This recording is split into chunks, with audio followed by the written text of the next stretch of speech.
entire force will be commanded by Murat, King of Naples. All preparations for this forthcoming campaign, if the event should occur, shall be made on the assumptions that these will be our initial dispositions. Read back from MacDonald. Marshal MacDonald will command the left wing of our forces with 30,000 men. His object will be to overthrow the Russian right flank and, if found advisable, besiege the seaport of Riga. The extreme right of our army will be placed towards Minsk, and it will consist of Austrian auxiliaries under Prince Swartenberg. Between these extremes will be the Grand French army, divided into three masses. The first will be commanded by the Emperor, under whom will be placed the army corps of Marshal Davout, Oudinot, and Ney, to number no fewer than 200,000 men, infantry and cavalry. The second will be placed under King Jerome of Westphalia, including the corps of General Vandamme, Poniatowski, and Renier, amounting to 80,000 infantry and cavalry. The third and central army of 100,000 men will be under Viceroy Eugene and will be directed to press between the first and second Russian army, rendering their junction impossible. The cavalry of the entire force will be commanded by Murat, King of Naples. All preparations for the forthcoming campaign, if such an event occurs, shall be made on the assumption that these will be our initial dispositions. Mark it highly confidential to all corps commanders. Yes, sir. See also that my memorandum on the methods of supplying the army while operating in Russia is delivered to all divisional commanders and above. In that connection, I want the Intendant General and his staff here tomorrow. Yes, sir. 4:30. That's all. Sir, the Duke is still waiting outside, sir. Yes. Fouché. You may show him in. Sir.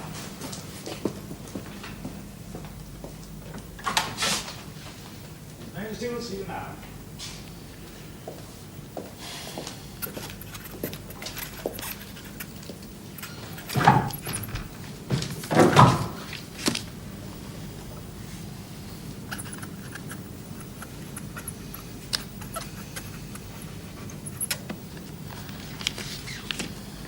Well, Fouché, you happy to be back in France? It was good of you to permit it, sire. Banishment is a tedious business. I thought you would have liked Rome. The air was very bad for my health. And then, you know, I never made friends easily.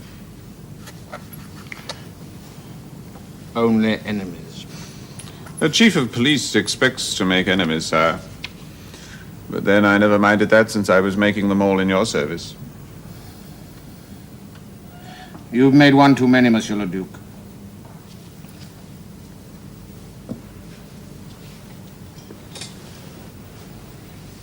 You've made one of me. I could have had you shot for trying to negotiate with England behind my back. Not negotiate, sire, never. I just wanted to see on what terms peace could be arranged. I wasn't to know you'd embarked on the same course yourself. It was most unfortunate. It made the English very suspicious. Still, my only regret is that I lost your regard in doing it. You nearly lost your head. I never placed much value on my head, sire. Anyone who's lived through the last 20 years would be a fool if he did. Be careful all the same. It was only the memory of your service to the revolution that saved you last time. It won't save you again. Oh, we can all outlive our usefulness.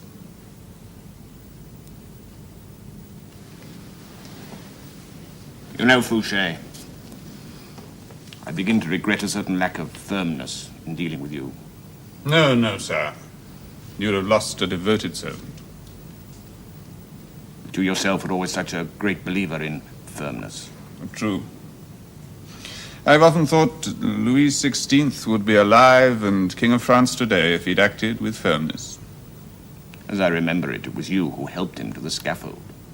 Yes, sir. That was the first service I had the honor of rendering, Your Majesty. all surrendered your last.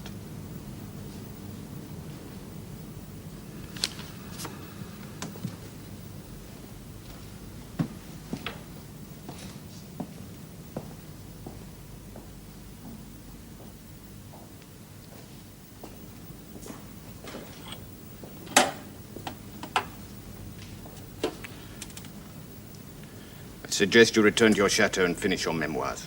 Oh, memoirs? I leave those to others. No, sir. I asked for this interview because I've been working on something else. A memorandum. The last time you presented me with a memorandum, I ended up divorcing my wife. Ah, that was an occasion on which I more happily anticipated the true course of events. I trust the Empress Marie-Louise is in good health. She's well. What's your memorandum? It's a detailed exposition of all the reasons why I think the coming campaign against Russia should be abandoned. Interesting. It's the product of 3 months' hard thinking and writing, sir. I've been engaged on it since I returned to France. Your industry is to be commended. Will you read it? I've already read it. Read it, sir? Read it. How can that be? It was brought to me a week ago, or at least a copy. Ah.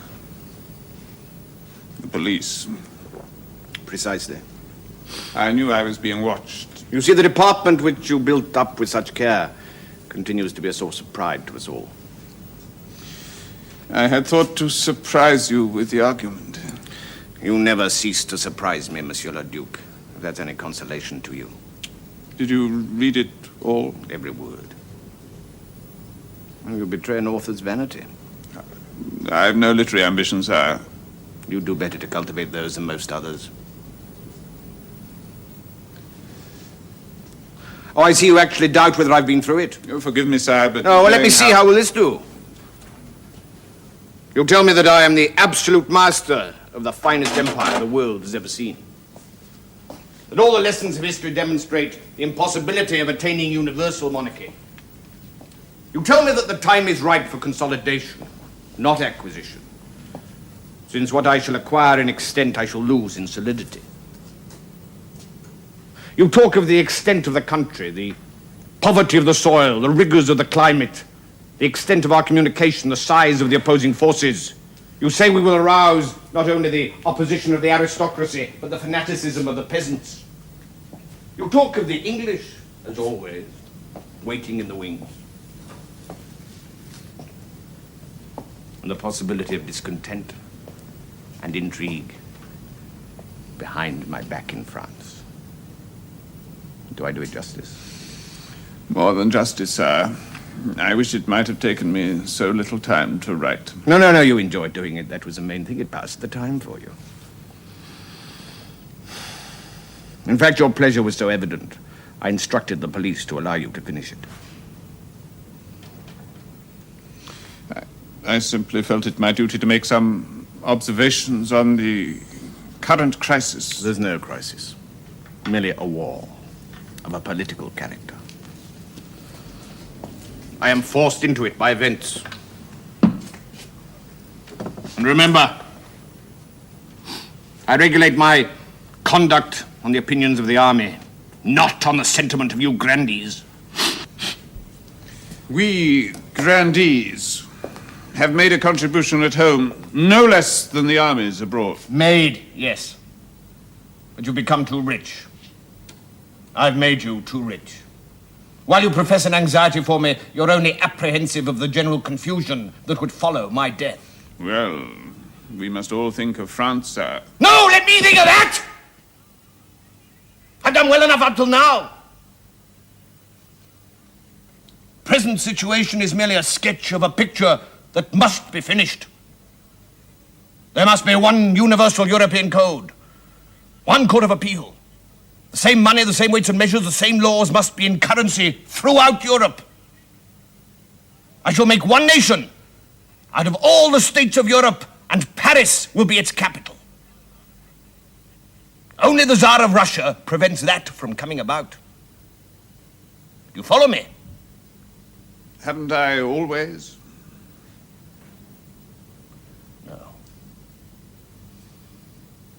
not serve me well at this moment. That is because you think my affairs are in danger. But before the year is out, you'll do it. And you'll do it with the same ardor and zeal as you displayed in the days of Marengo and Austerlitz. Adieu, Monsieur le Duc. We go to fulfill another destiny. Be so good as to put a little confidence in your emperor.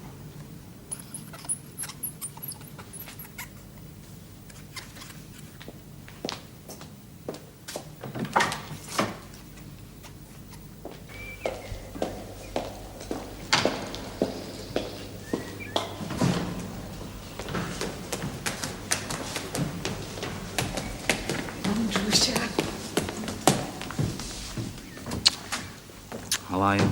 I'm well. Did you have a good journey? It was a long one. You must be tired.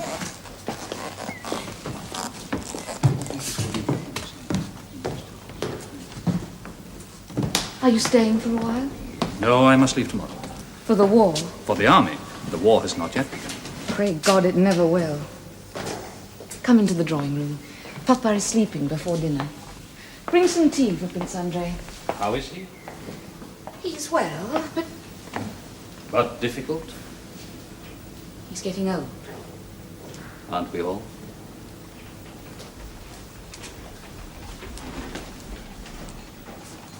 How is my son? You'll see. He's with his tutor. He'll be down soon. You're looking better than when I saw you last. Army life seems to agree with me. You've got over the other? Countess Rostova. I don't think about it. Truly not? Now and then. I had a letter from Pierre. He says she's recovered from her illness, but goes nowhere. He says you should try to forgive her for your own sake. She was confused, but he believes she truly loved you, and still does. Perhaps. You should try, Andrei. I can neither forgive nor forget. That's a woman's virtue. Is that why you joined Kutuzov's army in Turkey? Pierre also wrote that Anatole had joined a regiment there. Andrei, you mustn't. What good would it do to fight a duel? You would just add one wrong to another. I must settle these things in my own way. Please, don't interfere. But you didn't find him. No, his regiment had been transferred to the army in the West, so I had a trip for nothing. Now, don't let's talk about me. Tell me, how are you getting on with Father?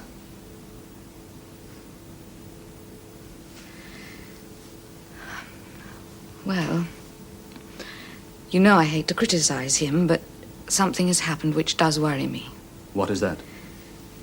He's taken to seeing a great deal of Mademoiselle Bourienne. Oh, I'm sure there's nothing in it, and he only does it to make me angry.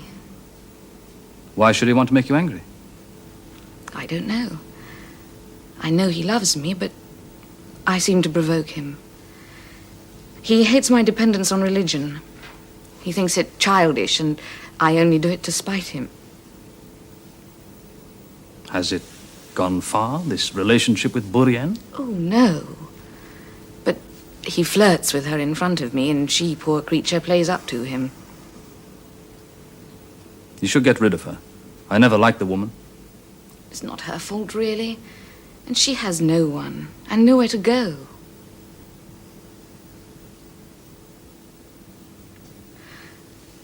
Perhaps he'll get bored with it and stop doing it. Ah, Nikolenka, your papa is here. Well, you've grown. Hello, Papa. Hello. You'll soon be a man. Yes, Papa. How are you getting on with your studies?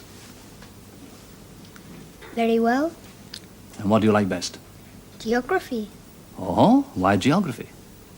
Because I want to be a soldier, and you have to know where the countries are before you march into them. Naturally, he plays at soldiers a great deal. Are you going back to the army, Papa?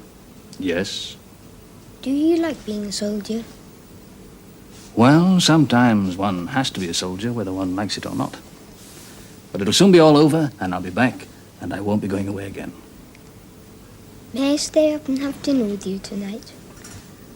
It'll be too late. Why don't we go and get your books? Then you can show me all that you've been doing. All right. He's very like you. I hope not. Napoleon has been massing his troops in Prussia and on the River Niemen for weeks. The Tsar can't ignore it. But still, he's made overtures in an attempt not to provoke a war. Do you think Napoleon is bent on war? He's bent on unifying Europe. I think he's carried forward by a conception of the role he must play. I thought everything had been arranged between the two emperors. I thought they were friends. Oh, I never thought it would last. To remain an ally of Napoleon, the Tsar must become his vassal. Napoleon knows no other form of friendship. Don't you agree, Father? What do you think, mademoiselle? You know how I value your opinion. You are French. Tell us what you think about your eminent countryman. Countryman. He's a Corsican who's too big for his boots. He's never a Frenchman. Yeah. There's nothing like a woman to put a man in his place. We'll leave you to talk, Father. Come, Amélie. You can read to me.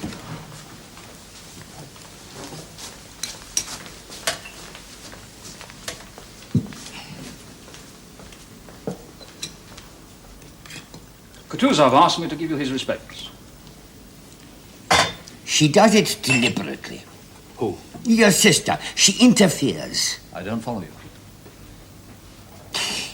She hates me. Hates me. It's all that religious cant of hers. She hates me because I laugh at her silly beliefs. Why should you?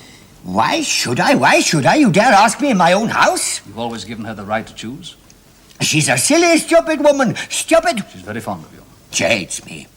Do you think I'm a fool that I can't see it?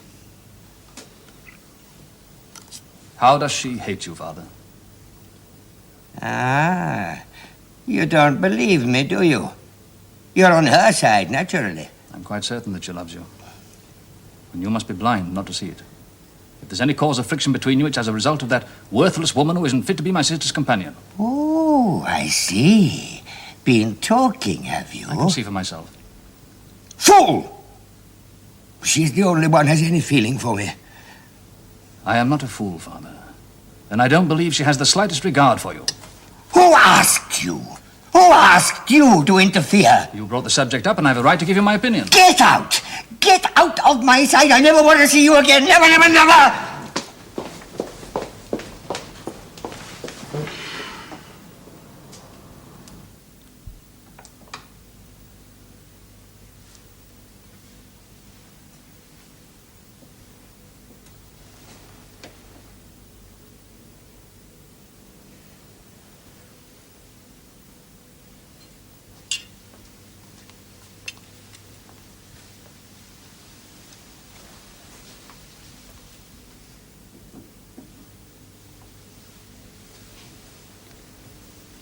Are you really leaving?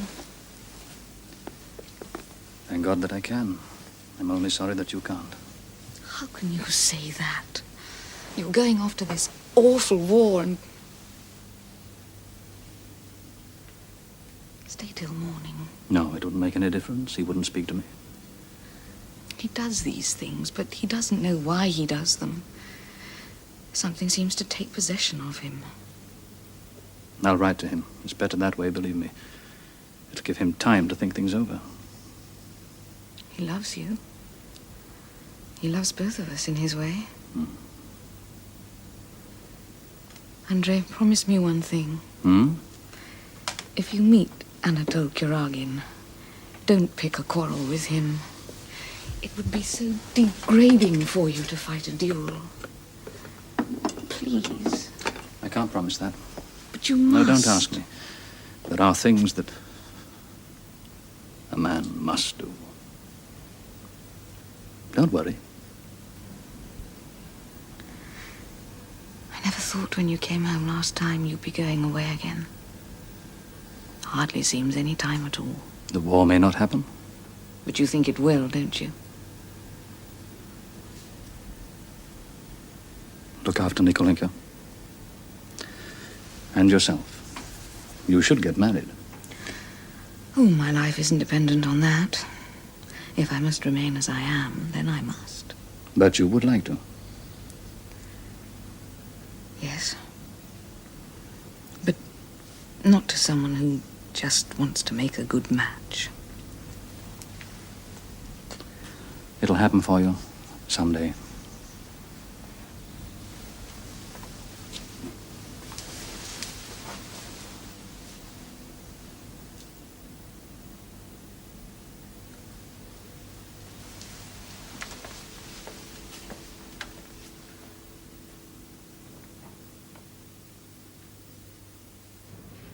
There is a rumor that we shall be moving tomorrow nearer to what will be the front line, but there is nothing positive yet. Whether the war will happen or not is something we cannot even guess at. They say Napoleon has left Paris and is on his way to Dresden, where all the princes and kings of Europe are waiting to dance attendance on him. Well, let them. Our own Tsar stands firm and demands that Bonaparte withdraw the armies he's massed on the frontier. If he does not, then most certainly we are at war. As you probably know, Mama and Papa have written begging me to come home, and indeed, I only came back to the regiment to wind up my affairs. Then all this broke out again. I would dearly love to come home, and nothing save honor would keep me here. But I cannot put my personal happiness before love for the fatherland. Isn't that just like him? Yes, it is. I do hope he'll be all right.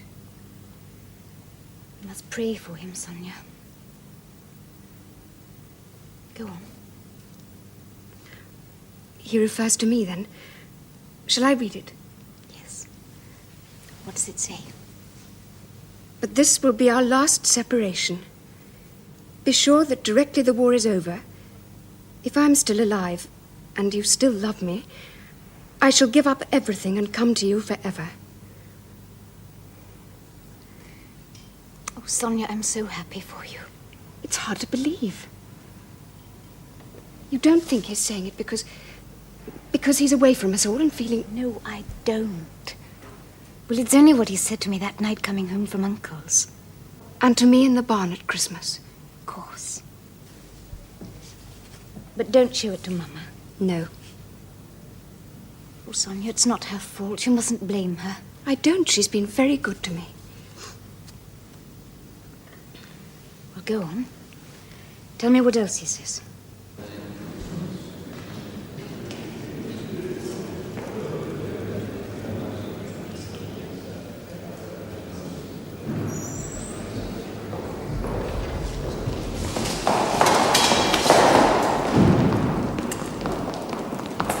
Volkonsky, I'm very glad to see you. Weren't you with Mikhail Kutuzov in Turkey? He graciously releases me, sire, to serve with the army on the Western Front.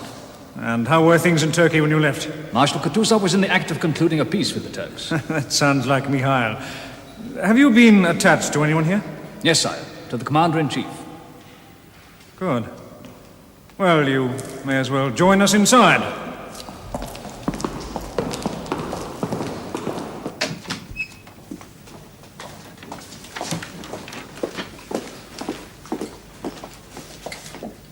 You are probably aware that my ambassador to Paris has been given his passports and sent home, and that the Emperor Napoleon has arrived in Dresden. And this inevitably brings the catastrophe of war closer. However, I am at this very moment doing all I can to avert it. I have appealed to the Emperor to withdraw his troops from the Niemen and to return them behind Prussia. In exchange, I have offered to look again at his continental system. More I cannot do. But there is still hope that our efforts will not be in vain. However, we must prepare for the worst. And so I brought you together for an informal discussion, not a council of war, on what should be our best policy in the event of the disaster happening. Full, perhaps you would like to begin. Sit down. But do let us all be brief. Well, there's no question in my mind. I had the full support of Colonel Volzogen and General Benzinka-Rotha. The science of war requires us to do one thing, and one thing alone. If an attack comes, we must retire into the interior of the country, in strict accordance with the principles of war, and avoid open confrontation until Napoleon's lines of communication have been stretched to the limit. This, I imagine, will be somewhere in the area this side of Smolensk. Any other proposition, in my opinion, is madness. And what of my Commander-in-Chief, General Barclay de Tolly? Your Majesty knows I'm a soldier, not a diplomat. I can't say what can be settled without a war, but I can say this. If it comes, we must stand and fight. The question is where. We must look at the facts as they are. We must look at the map, look at the forces engaged.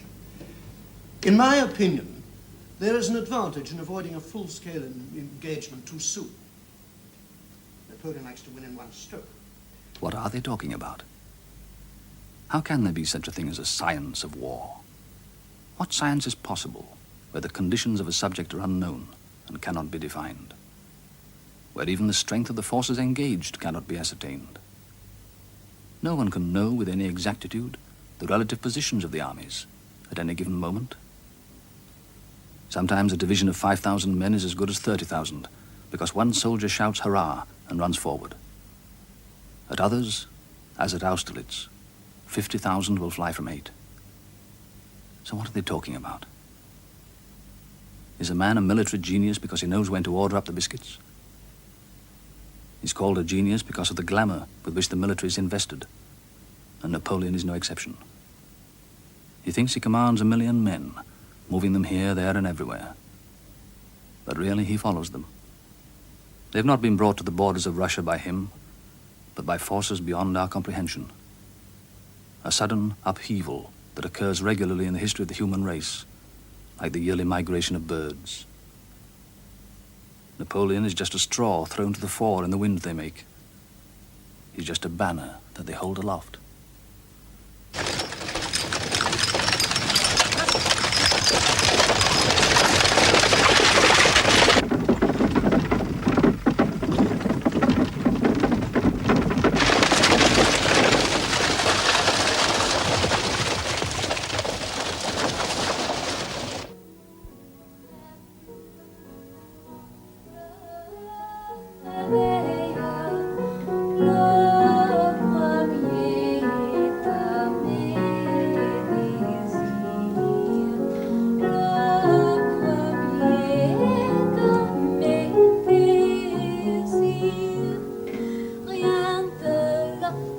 Don't stop playing, please.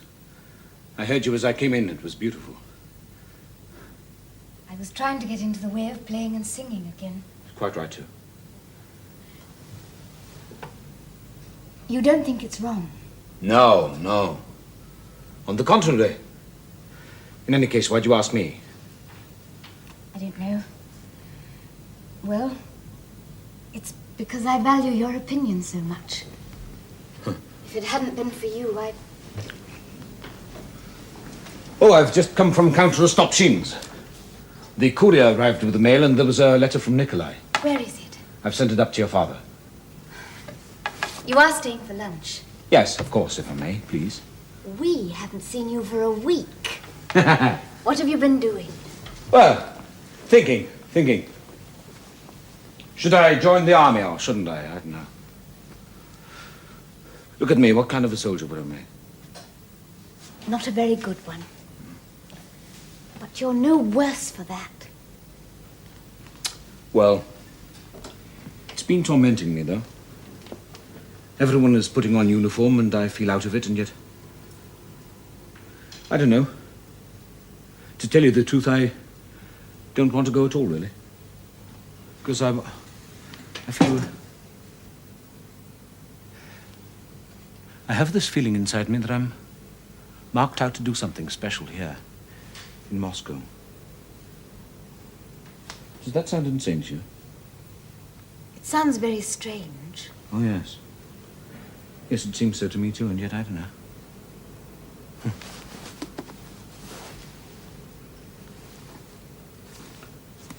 I don't know, perhaps I shouldn't tell you. No, tell me. Well, I've been poring over the Bible night after night. And I'm sure that the events which are about to happen are prophesied here in the Bible. Because I came across something in Revelations chapter 13, verse 18. Just listen. Here is wisdom. Let him that hath understanding count the number of the beast.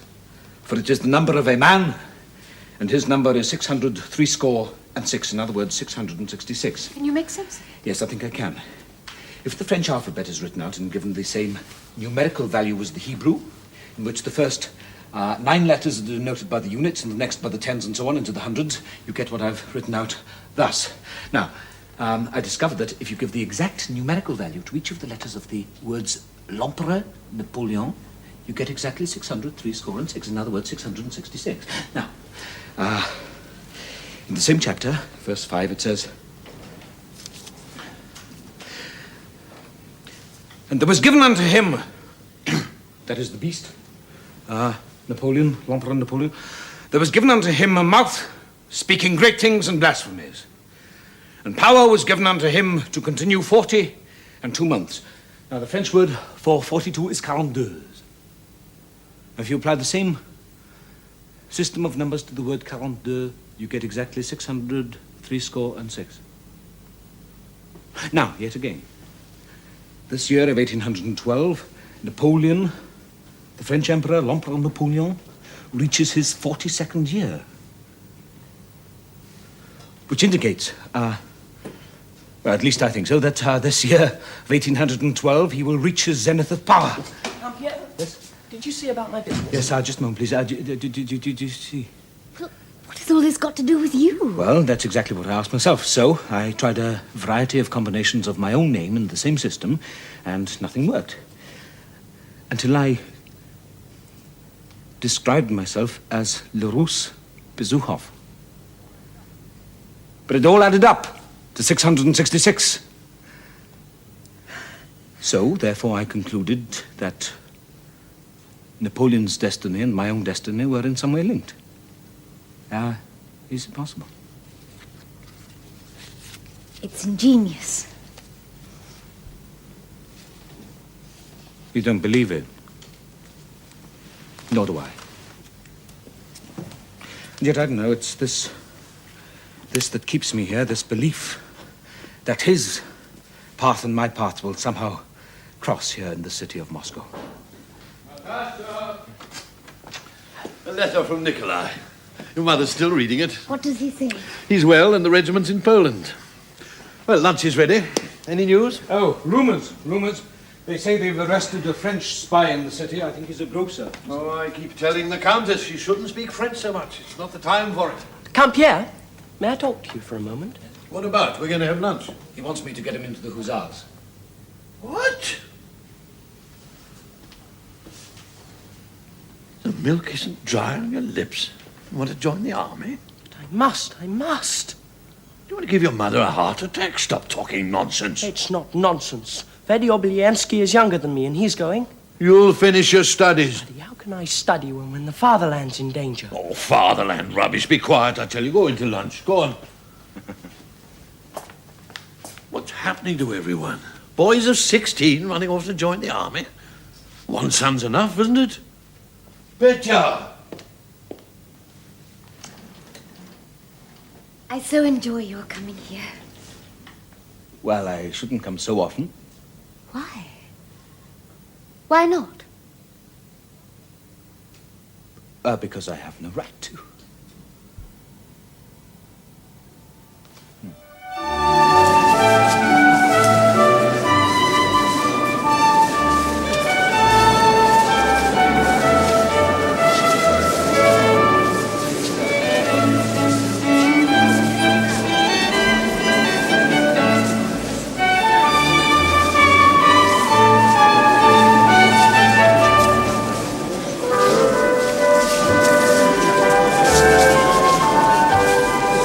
Did your husband not wish to join the court here at Vilna, Countess? No, sir. He preferred to remain in Moscow.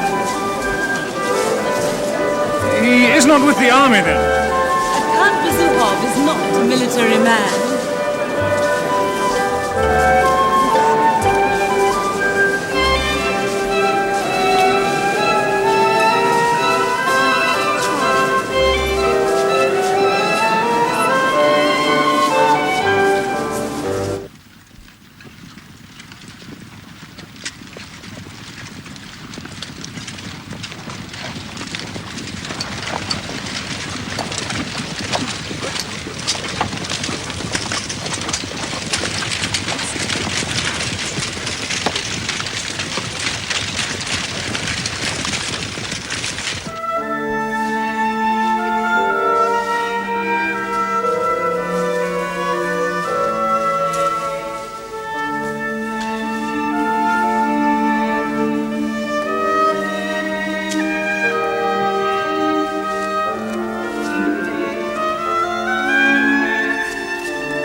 France!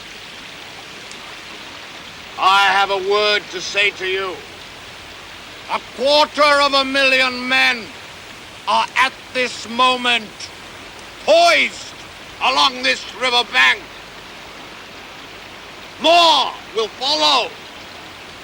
Across the river lie the steppes of Russia, and then Moscow. Soldiers, Russia is dragged on by her fate. Her destiny must be accomplished. Therefore, let us march. Let us cross the Niemen. Let us carry the war into her territories. And I promise you that the peace we shall conclude will end the haughty influence of Russia in the affairs of Europe for the next 100 years! Soldiers! Your emperor is here! March!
To enter Russia without a declaration of war?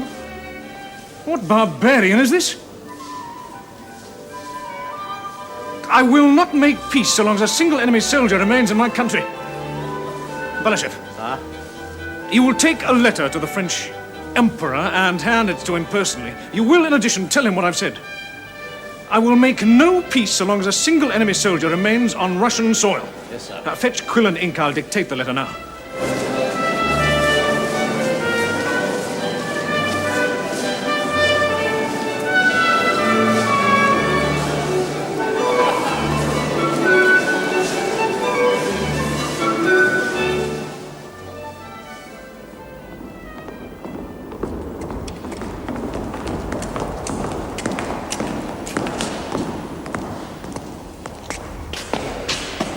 The Tsar was in this room. Yes, sir. If we had hurried a little, we might have caught him.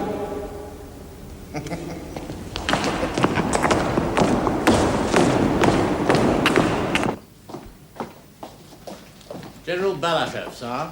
Personal envoy of the Tsar. Well, General, you're back where you started. You'd have done better to wait here for us. The Emperor ordered me to give you this letter, sir.